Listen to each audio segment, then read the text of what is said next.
ठंड कोई रीजन नहीं, चाहे तो मैं ये भी सोच रहा था, तो उन कंट्रीज में क्या जिनमें टेम्परेचर 0 डिग्री होता है, -20 होता है, वहां तो उनको आने ही आना होता है मंगल आरती में, वो भी सब नहा के आते हैं। तो ये कोई रीजन नहीं है कि ठंड बढ़ गई है, जिसने आने वाला से ठीक है। ओम नमो भगवते वासुदेवाय। ओम नमो भगवते वासुदेवाय। ओम नमो भगवते वासुदेवाय। ओम नमो भगवते वासुदेवाय। ओम भगवते वासुदेवाय। ओम नमो भगवते वासुदेवाय। ज्ञानतिमिरन्धस्य ज्ञानाञ्जनशलाकया चक्षुरुन्मिलितं येन तस्मै श्रीगुरवे नमः। 26 दिसंबर मुंबई में श्रील प्रभुपाद 1972 में कह रहे हैं,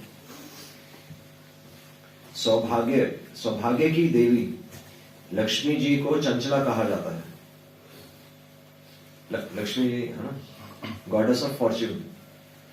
लक्ष्मी जी को गॉडेस ऑफ फॉर्च्यून और चंचला भी कहा जाता है। चंचला क्यों कहा जाता है? श्रील प्रभुपाद कह रहे हैं वे एक स्थान पर नहीं रहती, किसी के पास भी वो चले जाते हैं। हाँ, अभी प्रभुपाद बता रहे हैं कि आज एक व्यक्ति धनी है, अगली पीढ़ी धनी नहीं रहेगी। हाँ, जरूरी नहीं कि एक जीवन में उसके पास, एक जीवन में भी एक अपने एक पीढ़ी में भी हो सकता है, वो हमने देखा है कि उतार चढ़ाव होता रहता है, और पीढ़ी दर पीढ़ी भी ये चीजें बदलती रहती हैं। तो चंचला यानी कि वो लक्ष्मी जी किसी के साथ परमानेंट नहीं रहती। यदि आप वास्तव में धार्मिक हैं तो प्रभुपाद कह रहे हैं कि ये समझ के, यदि आप वास्तव में धार्मिक हैं, यानी कि धर्म का भी अगर हम पालन करें, तो अपना धन इंद्रिय भोग में व्यर्थ ना गवाएं, क्योंकि वो परमानेंट नहीं रहेगा। अपना धन इंद्रिय भोग में व्यर्थ ना गवाएं, उसे श्री कृष्ण की सेवा में लगाएं। यदि आपके पास कुछ धन है तो उससे श्री कृष्ण के लिए अच्छा मंदिर बनवाएं। मैं ये सोच रहा था कि कोटेशन मतलब इसी टाइम आई है जब हमारा मंदिर बन रहा है। तो ये क्या होता है, इसको कहते हैं कि परमात्मा की बात, मतलब जब सब चीजें ऑटोमेटिकली एक ही डायरेक्शन में चलने लगे ना, तो फिर यानी कि भगवान की भी इच्छा, हमारी भी यानी कि हमारी इच्छा भगवान की इच्छा से मेल खा रही, तब फिर सब चीजें ऑटोमेटिकली होती रहेंगी अपने आप। तो फिर वो परमात्मा की बात होती है। तो यहाँ पर श्रील प्रभुपाद कह रहे हैं कि यदि आपके पास कुछ धन है तो उससे श्री कृष्ण के लिए अच्छा मंदिर बनवाएं, यह उचित उपयोग है और ये उसका बेस्ट यूज है। तो ये एक्चुअली कोटेशन श्रील प्रभुपाद यहाँ पर लेक्चर में कह रहे हैं कि ये किस कंटेक्स्ट में बात हो रही है।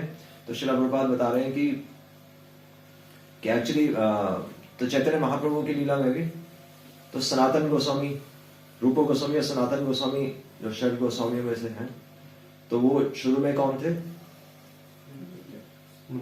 मंत्री थे, दबीर खास और साकर मलिक, और नवाब हुसैन शाह की गवर्नमेंट में ये टॉप के मिनिस्टर्स थे। तो रूप गोस्वामी तो पहले, जैसे वो रूप गोस्वामी पहले ही अपनी जॉब छोड़ के चैतन्य महाप्रभु के पास चले गए थे, और क्योंकि मंत्री थे और मंत्री तो उनकी अच्छी सैलरी थी, तो अच्छा धन उन्होंने कमाया था। तो उन्होंने अपने धन का कैसे उपयोग किया उन्होंने? तो उन्होंने तो कोई परिवार, उनका कोई परिवार नहीं था, तो बस उनके जो भी थोड़े बहुत रिश्तेदार थे, पर फिर उनके पास जो भी धन इकट्ठा हुआ उन्होंने 50% वैष्णव की सेवा में लगाया और भगवान के प्रचार के लिए लगाया 50%, और 25% उन्होंने रिश्तेदारों को दे दिया, चलो रिश्तेदार भी फिर परेशान करेंगे उनको भी दे दो, वो परेशान ना करें। और 25% उन्होंने इमरजेंसी के लिए रख दिया, और उनको पता था कि इमरजेंसी कौन सी आने वाली है, इसलिए उन्होंने इमरजेंसी के लिए अलग रखा। और वो धन एक्चुअली फिर सनातन गोस्वामी ने, अब रूप गोस्वामी तो निकल गए, तो उनके भाई सनातन गोस्वामी ने भी अपनी जॉब में जाना बंद कर दिया और घर में बैठकर भागवतम का पाठ कर रहे थे। तो राजा को हुआ कि अब तो मेरा काम चलेगा नहीं, तो मैं बाय फोर्स मैं इनको जॉब छोड़ने नहीं दूंगा, मैं बल्कि इनको बंदी बना लूंगा। तो उन्होंने सनातन गोस्वामी को कैदी बना लिया। अब क्योंकि मिनिस्टर के अंडर ही तो प्रिजन होती है, जो जेल होती है वो मिनिस्टर के अंडर ही होती है, और वो जिस जेल में थे तो वो तो जानते ही थे उस जेलर को आके, क्योंकि वो उसी को सैलरी देते थे। तो उन्होंने जो इमरजेंसी का जो मतलब कितने, आई थिंक 5000 अशरफियां, 5000 अशरफियां ऑफर की जेलर को कि मैं तुम्हें 5000 अशरफियां देता हूं और तुम मुझे छोड़ दो। एक्चुअली उन्होंने ब्राइब की। शिला प्रभुपाद कह रहे हैं कि उन्होंने ब्राइब मतलब कैसे कहते हैं, रिश्वत दी।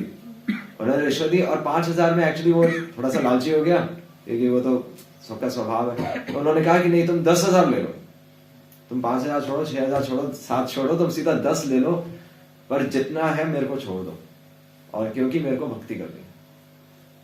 तो उन्होंने मतलब 10,000 अशरफियां बोल सकते हैं, 10,000 अशरफियां, जो कि उनके पूरे जीवन का 25%, रूपा गोस्वामी के जीवन में उन्होंने जितना धन कमाया था, एक मिनिस्टर जितना धन कमाता है उसका 25% उन्होंने वो सारा धन केवल और केवल एक उद्देश्य के लिए लगा दिया कि मैं जेल से निकलकर चैतन्य महाप्रभु के पास जाकर भक्ति कर सकूं। तो ये इतनी स्पष्टता उनमें थी कि धन का वास्तविक यूज क्या है, कि भगवान की भक्ति में काम है। चाहे आप मंदिर बनवाएं, चाहे आप उनसे किताबें खरीदें, चाहे आप उनसे प्रचार में लगाएं, पर धन का वास्तविक यूज क्या है? क्योंकि यहां श्रील प्रभुपाद क्या कह रहे हैं कि धन कौन है? स्वयं लक्ष्मी जी, स्वयं लक्ष्मी जी है ना। और लक्ष्मी जी किसकी सेवा में?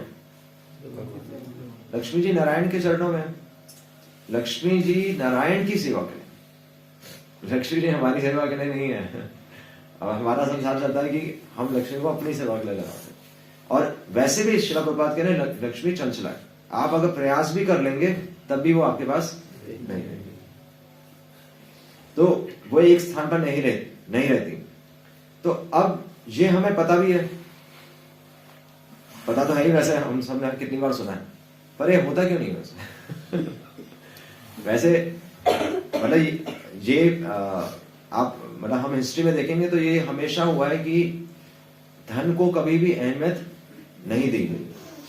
तो सुदामा विप्र है ना, वो तो भगवान के मित्र ही थे, और बल्कि भगवान के पास जाने से झिझक रहे थे द्वारका में। वो तो द्वारकाधीश भगवान श्री कृष्ण, वो तो पूरे द्वारका के राजा थे, और फिर भी उनके पास जाने से वो झिझक रहे थे, और बल्कि वहां जाकर भी उनसे कुछ मांगने के लिए भी झिझक रहे थे, और उनसे मांगा ही नहीं गया।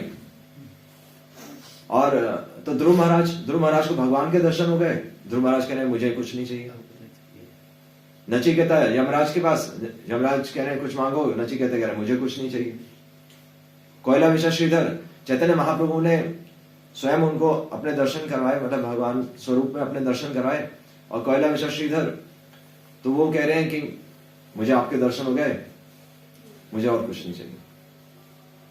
तो एक्चुअली भक्ति की परिकाष्ठा यही है कि ये धन एक्चुअली हमें लग रहा है कि ये धन इस संसार की वस्तु है, और ये धन हमें भगवान से दूर ही करेगा, क्योंकि भागवतम कहती है कि जहां धन है वहां सारे दोष अपने आप आ जाएंगे। अगर हमारी अभी लॉटरी लग जाए तो हमारे आसपास हम खुद भी भाग जाएंगे, और हमारे आसपास वो सारे लोग इकट्ठे हो जाएंगे जो हमें भक्ति करने नहीं देंगे। सबसे पहले रिश्तेदारों का फोन आएगा, फिर फ्रेंड्स का फोन आएगा, कौन सी गाड़ी खरीद रहे हो, है कि नहीं। फिर घर वाले परेशान करेंगे, मुझे नई ड्रेस लेनी है। और घर में गाड़ी नहीं है, सबसे पहले पिताजी हम गाड़ी लेते हैं।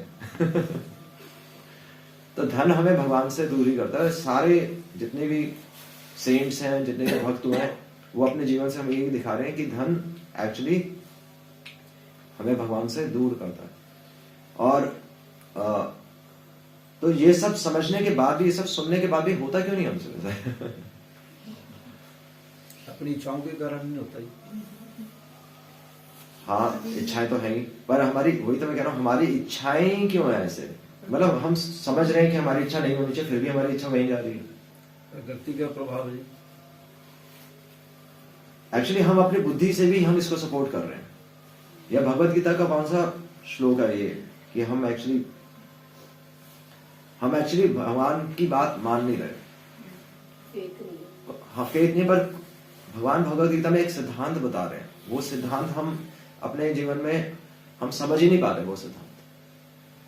और प्रभुपाद भी, भक्ति सिद्धांत सरस्वती महाराज भी अपना पूरा जीवन एक्चुअली उसी सिद्धांत को काटने में लगा दिया उन्होंने, और वही सिद्धांत के साथ हम जी रहे हैं और हम देख भी नहीं पा रहे हैं। एक्चुअली ये वो सिद्धांत है। ये इसके पीछे सिद्धांत क्या है? मतलब ये सारी हमारी इच्छाएं हैं, हम एंजॉय करना चाहते हैं, हम भोग करना चाहते हैं, इतना सुन लिया फिर भी नहीं होता, तो इन सब के पीछे एक ही सिद्धांत है, भगवान बनना। हाँ। तो भगवान बनना कौन सा सिद्धांत है? कौन सा सिद्धांत है जो कहता है कि हम भगवान हैं? सिंपल। श्रील प्रभुपाद भी मायावाद हर जगह काट रहे हैं। भक्ति सिद्धांत सरस्वती महाराज कह रहे हैं कि मेरा पूरा जीवन इस जंगल को काटने में लग गया, है ना। तो मध्वाचार्य भी मायावाद को ही काट रहे हैं। तो मायावाद एक ऐसी चीज है कि हमें पता भी नहीं चलेगा और हम वही फॉलो कर रहे हैं। तो इस श्लोक से कैसे निकलेगा कि हम भगवान हैं? मतलब ये जो आ रहा है कि ये धन भगवान का है और हम क्या कह रहे हैं, ये धन मेरा है। तो ये भी कहां से आ रहा है? इसका भी कॉज है। अब हम ये सिद्धांत फॉलो कर रहे हैं, पर ये सिद्धांत भी हम क्यों फॉलो कर रहे हैं कि हम भगवान हैं? एक्चुअली हम पता है कौन सा सिद्धांत फॉलो कर रहे हैं? अहम ब्रह्मास्मि। पर श्रील प्रभुपाद क्या कह रहे हैं कि अहम ब्रह्मास्मि, ठीक है तुम ब्रह्म हो पर तुम परम ब्रह्म नहीं हो। ये अर्जुन तो भगवद गीता में कह रहा है ना कि परम ब्रह्म, कि आप परम ब्रह्म है। तो श्रील प्रभुपाद कह रहे हैं कि तुम अहम ब्रह्मास्मि का मतलब है तुम स्पिरिट सोल हो, तुम एक स्पिरिचुअल एंटिटी हो, तुम आत्मा हो पर परम आत्मा नहीं हो। तो एक्चुअली हम सब क्या है? एक्चुअली एक दृष्टि से देखा जाए तो हम सब ईश्वर है। वैसे सही बात है, जो ईश्वर ना, क्योंकि ईश्वर मतलब कंट्रोलर है कि नहीं? तो आप अपना शरीर कंट्रोल कर रहे हैं, नहीं कर रहे? सब अपना शरीर कंट्रोल कर रहे हैं, नहीं हो रहा है। नहीं एक हद तक तो कर ही रहे हैं। हाँ जी, हाँ। एक हद तक तो जैसे हम चलकर आ रहे हैं, हम जो जीवन जी रहे हैं, हम अपने शरीर को जैसे यूज कर रहे हैं वो चल भी रहा है, मशीन की तरह यूज कर रहे हैं ना हम अपने शरीर को। और जैसे हम अपने शरीर को बनाना चाहते हैं वैसे बन भी जाता है। जैसे लोग पतला होना चाहते हैं तो भाग भाग के पतले हो जाते हैं, कोई मोटा होना चाहता है तो खा पी कर मोटा हो जाता है। आप स्पोर्ट्स में एक्टिव होना चाहते हैं, आप स्पोर्ट्स कर लेते हैं। ट्रेनिंग करके आप अपने बॉडी को ट्रेन कर सकते हैं हर फील्ड में। तो हम वास्तव में देखा जाए तो ईश्वर हैं, पर ईश्वर हम अपनी एक लिमिटेड स्फीयर में, एक छोटे दायरे में हम ईश्वर हैं, परमेश्वर नहीं, परम ईश्वर नहीं। क्योंकि हम सब कुछ कंट्रोल नहीं कर सकते। सब कुछ कंट्रोल करने वाला कौन है? भगवान। तो ये डिफरेंस है एक्चुअली। इसको बोलते हैं द्वैत, कि हमेशा हम परतंत्र रहेंगे और भगवान हमेशा स्वतंत्र रहेंगे। और हम किसके परतंत्र हैं? भगवान के। दो, इसलिए मध्वाचार्य 2 फिंगर्स दिखाते थे ना, कि एक उंगली, यानी कि हम जीवात्मा है, हम भगवान से अलग हैं और भगवान का अंश जरूर है, पर अभी हम भगवान से, मतलब हम भगवान नहीं है और हम कभी भी भगवान नहीं बन सकते। ये हमेशा हम भगवान के परतंत्र ही रहेंगे। तो हम ईश्वर तो हैं, पर हम ऐसे ईश्वर हैं जो एक्चुअली हम तो डेमीगॉड्स हम पढ़ते हैं ना, देवी देवता। तो हम वो देवी देवता है जिसने भगवान से रिवोल्ट कर दिया, बस भगवान से रिवोल्ट कर दिया।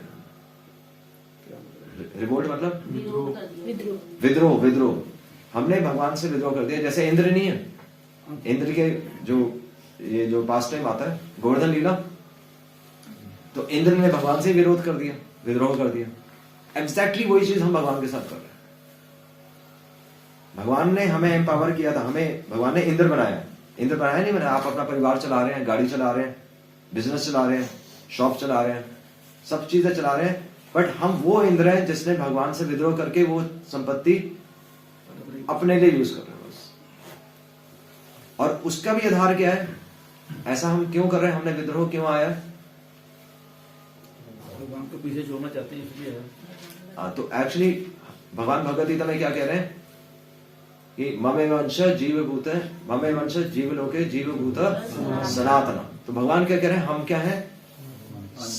सनातन, मतलब हम भगवान के अंश और सनातन है। और सनातन मतलब हम हमेशा रहेंगे, पर हमारी मृत्यु हो जाती है, शरीर बदलता है।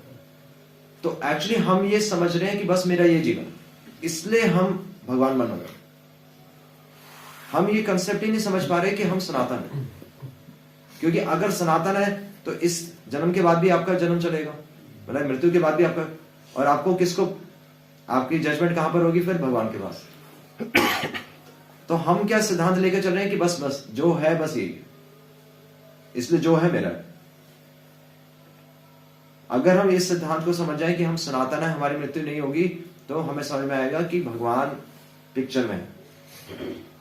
और क्योंकि हम वो कंसेप्ट हटा देते हैं कि हम सनातन है, हमें लग रहा है ना हमारी आयु कितनी होगी, हम अगर मैं आप पूछूं आपकी आयु कितनी होगी, आप इमीडिएटली बोलेंगे 50 साल, 60 साल, 70 साल। कोई ये नहीं बोलेगा कि मैं नहीं मरूंगा। तो हमारे माइंड में ये घर कर गया है कि एक्चुअली हमारी उम्र इतनी फिक्स है, और क्योंकि मेरी उम्र फिक्स है तो जो है बस सब मेरा है। पर अगर हम ये समझेंगे कि हम सनातन है, तो सनातन नित्यो नित्यानाम चेतनस चेतनानाम, हम नित्य हैं, और नित्य है इसलिए हमारा संबंध नित्य है, और इसलिए हमारी जो जर्नी है वो भगवान के साथ हमारा संबंध है। इस संसार से संबंध क्षणिक है। तो ये बेसिक हमारी अंडरस्टैंडिंग में फॉल्ट है, यहां पर काम होना चाहिए। अगर हमें ये समझ में आ जाए हम सनातन है, फिर हम अपना इस जीवन के अनुसार नहीं चलेंगे। अभी हमारे जितने भी डिसीजंस हैं केवल और केवल एक जीवन के अनुसार चल रहे हैं, तभी वो डिसीजंस गलत आते हैं। उसका आधार यह है क्योंकि हमें लग रहा है कि अहम ब्रह्मास्मि, मैं भगवान हूं, क्योंकि छोटा दायरा है ना। इसी तरह चार दीवारी में आप देखें तो आप भगवान हैं, बात सही है। चार दीवारी में अपने घर में तो आप भगवान हैं ही, इस शरीर में तो मैं भगवान हूं ही, पर मैं ये भूल गया कि इससे ऊपर भी है। हाँ, हम पूरी पिक्चर भूल गए। तो भगवान वही कह रहे हैं ना, मणि सूत्र गणा ये, कि एक्चुअली हमें अलग अलग मोती नजर आ रहे हैं, पर मोती के पीछे धागा नजर नहीं आ रहा। अगर वो हमें ये समझ में आ जाए कि इस मृत्यु के बाद भी एक्चुअली मृत्यु कुछ होती नहीं, भगवान खुद ही तो मना कर रहे हैं। कल भी हम ये डिस्कस कर रहे थे कि मृत्यु कुछ नहीं है, एक्चुअली मृत्यु शब्द हमने बनाया।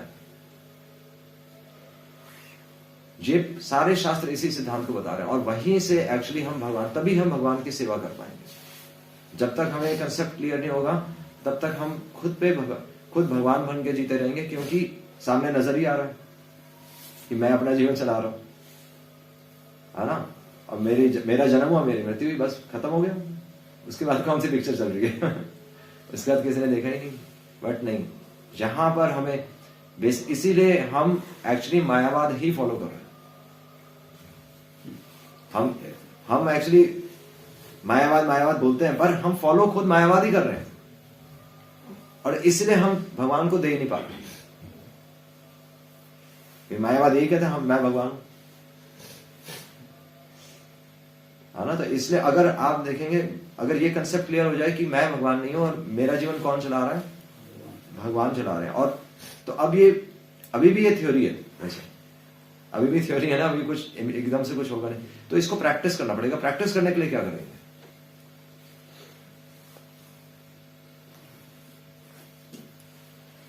प्रैक्टिस करने के लिए क्या करेंगे?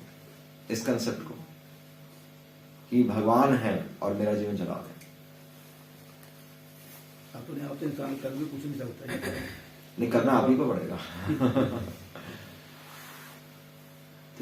तो इसको कैसे, इस गलत धारणा को हम अपने मन से कैसे निकालें कि मैं भगवान हूं? अंदर से परमात्मा की आवाज को सुनना। हाँ, तो परमात्मा की आवाज सुनकर क्या करेंगे? केवल सुनने से नहीं होगा, उसमें कुछ करना भी पड़ेगा। कर्म फलों को ऑफर करेंगे। हाँ, एक तो यह है कि जैसे प्रभुपाद कह ही रहे हैं कि ये धन आपका नहीं है, आप सेवा में लगाओ। तो ये समझ के धन, जो चीज हम नहीं देना चाहते वो ही देनी पड़ेगी। एक तो भगवान, ये तो भगवान डायरेक्टली मांग रहे हैं, पर फिर भी होता नहीं है ना, वो चीज खुलेगा नहीं हाथ। तो उसके लिए भी आपको कुछ चीज प्रैक्टिस करनी पड़ेगी। ये तो एक इंस्ट्रक्शन है, पर आपको तो हर फील्ड में लगाना है। आपके पास जो भी कुछ है, मतलब मान लीजिए किसी का धनी, किसी पास टैलेंट है, तो वो भी भगवान की सेवा में लगाना पड़ेगा आपको। आपके पास ज्यादा कपड़े हैं तो वो भी भगवान की सेवा में लगाने पड़ेंगे। कोई भी चीज अगर आपके पास जरूरत से ज्यादा है, पहले तो नजर ही नहीं आती, अब अगर नजर भी आएगी तो आपको लगानी पड़ेगी। पर प्रैक्टिस वही है कि चलो आप वो चीज दे सकते हैं, पर उससे भी एक सूक्ष्म चीज आप प्रैक्टिस कर सकते हैं। वो क्या है? गुरु का आज्ञा पालन, जैसे हाँ, तो एक्चुअली कंट्रोलर, कि भगवान कंट्रोल कर रहे हैं। क्योंकि हमारी प्रॉब्लम यही है ना कि मैं कंट्रोल कर रहा हूं। मैं है ना, मैं यानी कि भगवान। तो मैं को छोड़ना कैसे है, जो आप कह रहे हैं।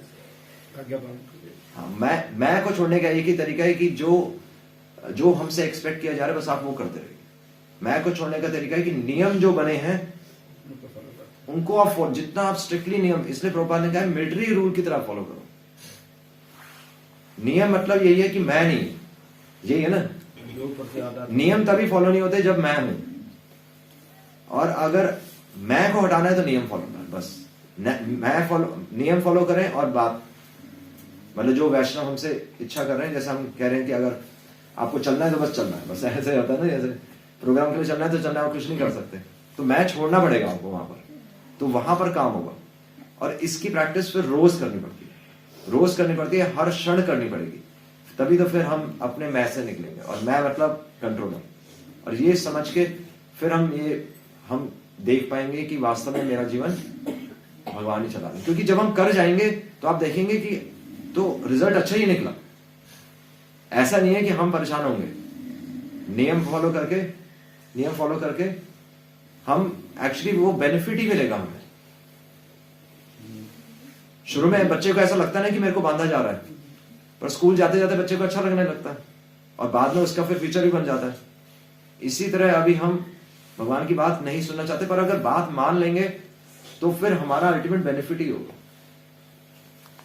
तो उसके लिए बस करके देखना पड़ता है। अभी थ्योरी में चल रहा है ना, आप अगर एक बार कर जाएंगे, जैसे होता है ना कि जैसे हम बुक्स डिस्ट्रीब्यूट करने के लिए जाते हैं तो शुरू में लगता है क्या होगा, कुछ नहीं होगा, पर आप एक बार बुक्स डिस्ट्रीब्यूट करने लगते हैं तो आपको लगता है ये तो बुक्स अपने आप ही जा रही हैं। या मतलब कई बार होता है कोई नहीं ले रहा और एकदम से कोई आकर आपसे पूछता है कि आपका भगवद गीता है वो ले जाता है। तो डर होता है बस हमारा, तो डर की वजह से हम कर नहीं पाते। तो भगवान कह रहे हैं वो डर को ब्रेक करने के लिए आपको मैं को छोड़ना पड़ेगा, और आप मैं को छोड़ देंगे तब आप वास्तव में रियलाइज कर पाएंगे कि अहम ब्रह्मास्मि, कि मैं एक्चुअली भगवान से कनेक्टेड हूं, हम इस संसार से कनेक्टेड नहीं है। हमें लग रहा है कि हम इस संसार से कनेक्टेड है, ये संसार तो केवल एक यंत्र है भगवान को प्राप्त करने के लिए। इस संसार में रहकर ही तो हम भगवान को समझ रहे हैं। तो इस संसार को यूज करना है, इस लक्ष्मी को हमें यूज करना है, बंद करके नहीं रखना। जो भी चीज भगवान ने दी है उसको यूज करना है, और अगर हम यूज नहीं करेंगे तो फिर हम पाप में फंस जाएंगे। तो भगवान एक्चुअली हमारी मदद के लिए ही बता रहे हैं कि आप इसको यूज करोगे तो आपका भी बेनिफिट होगा, और आप मृत्यु के बाद तथाकथित जो मृत्यु है, तो मृत्यु के बाद आप मेरे धाम भी आओगे, क्योंकि आप ये कंसेप्ट को समझ गए कि परम नियंता कौन है, परम कंट्रोलर मैं हूं, और मैं जब तक नहीं छूटेगा हम भगवान के धाम नहीं जा पाएंगे। और मैं छूट गया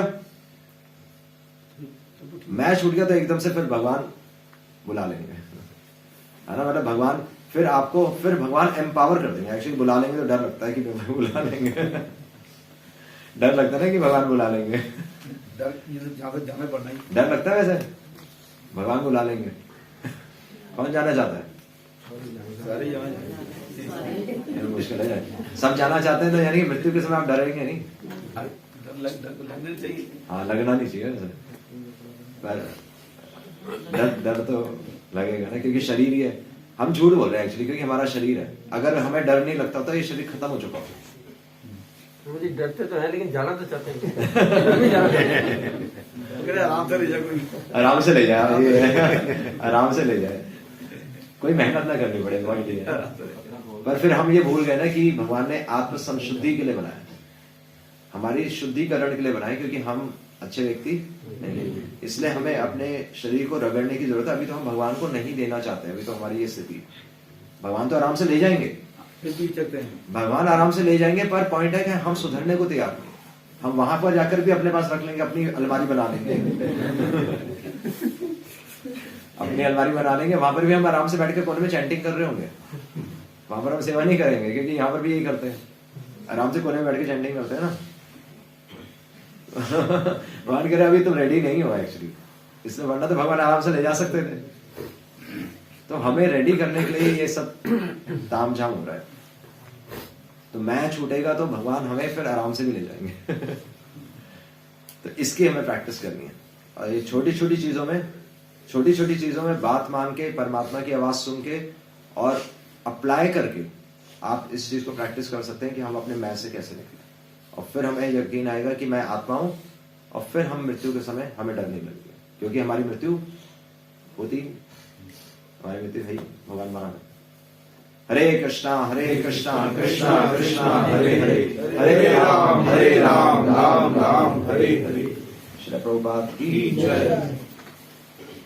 यहाँ पर एक्चुअली एक और पॉइंट है कि सनातन गोस्वामी ने रूप गोस्वामी का धन यूज किया। एक्चुअली सनातन गोस्वामी मतलब जो रूप गोस्वामी ने धन रखा था, तो मतलब ऐसा भी नहीं कि वो अपना यूज कर रहे हैं, अपना तो पता नहीं उन्होंने शायद उनको तो बद्दी बना लिया ना, तो वो तो कुछ कर ही नहीं पाए होंगे।